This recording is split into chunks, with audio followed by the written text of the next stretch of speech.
গতকাল আমরা সংসদ সদস্য হিসাবে এবং সংস্কার পরিষদের সদস্য হিসাবে দুটো শপথ নিয়েছি।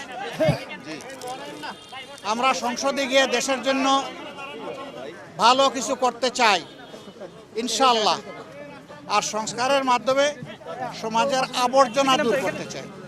এই আবর্জনা, রাস্তার ময়লা, ড্রেইনের ময়লা, মানসিক সংশোধনের জন্য আমাদের অভিযান। আজকে এই পরিচ্ছন্নতা অভিযানে আমার অংশগ্রহণ করার মানে হচ্ছে আমার প্রিয় এলাকাবাসীকে, দেশবাসীকে বার্তা দেওয়া যে আমরা একটা পরিচ্ছন্ন সমাজ গড়ব, যে সমাজে আমাদের পরিবেশও সুন্দর থাকবে, আমাদের মনটাও সুন্দর থাকবে। পরিবেশ যখন সুন্দর থাকে তখন তার ইতিবাচক প্রভাব মানুষের মনোজগতের উপরে পড়ে। এ মানুষগুলো ভালো হয়, সমাজের জন্য দরদি হয়, দায়িত্ববোধ সম্পন্ন হয়। আমরা সেই বার্তাটাই চাচ্ছি। এইটা লোক দেখানো নয়, এটা দিয়ে শুরু। প্রতিদিন ফজরের পরে আমাদের প্রত্যেক ইউনিট মিনিমাম আধা ঘন্টা সময় এই পরিচ্ছন্নতার কাজ করবে। 1 ঘন্টা পারলে আরও ভালো। আমরা সরকারের ফান্ড পাই না পাই, সরকার আমাদেরকে কি দিবে না দিবে এটা তোয়াক্কা আমরা করব না। ভোগান্তি ভুলে চলে আসুন রিগালে। ওয়ারেন্টি সহ স্টাইলিশ কালেকশন নিয়ে রেডি রিগাল ফার্নিচার।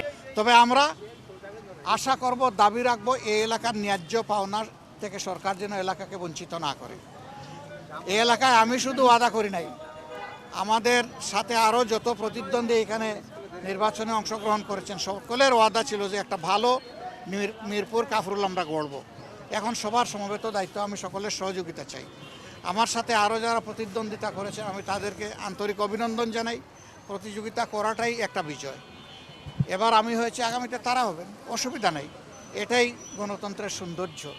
আমাদের কাজের মাধ্যমে জনগণকে প্রশান্তি দেওয়া, জনগণের জীবনে নিরাপত্তা ফিরিয়ে আনা, শঙ্কা দূর করা, একটা ভ্রাতৃত্বমূলক সমাজ ব্যবস্থা গড়ে তোলা, দল মত এবং ধর্মের ঊর্ধ্বে উঠে আমরা এই কাজটা করতে চাই। এই জন্য সারা দেশবাসীর আমরা সহযোগিতা চাই। আমরা পরিষ্কার করেছি যে এই সংস্কার পরিষদের সদস্য হিসাবে শপথ না নেওয়া জুলাইকে অপমান করার শামিল আমরা মনে করি। এই জুলাইয়ের কারণেই তো এই নির্বাচন হলো। এই নির্বাচন হওয়ার কারণে তারেক রহমান সাহেব হয়েছেন প্রধানমন্ত্রী, আমি হয়েছি বিরোধী দলীয় নেতা। এই জুলাই না আসলে কি আমরা এটা হতে পারতাম? এই খেদমতের, এই সেবার সুযোগ পেতাম? তাহলে জুলাইকে আমাদের অবশ্যই স্বীকৃতি দিতে হবে, সম্মান করতে হবে এবং জুলাইয়ের আকাঙ্ক্ষার ভিত্তিতে যে সমস্ত সংস্কার প্রস্তাব সামনে এসেছে এই সবগুলা বাস্তবায়ন করা হবে এই সংসদের পবিত্র দায়িত্ব।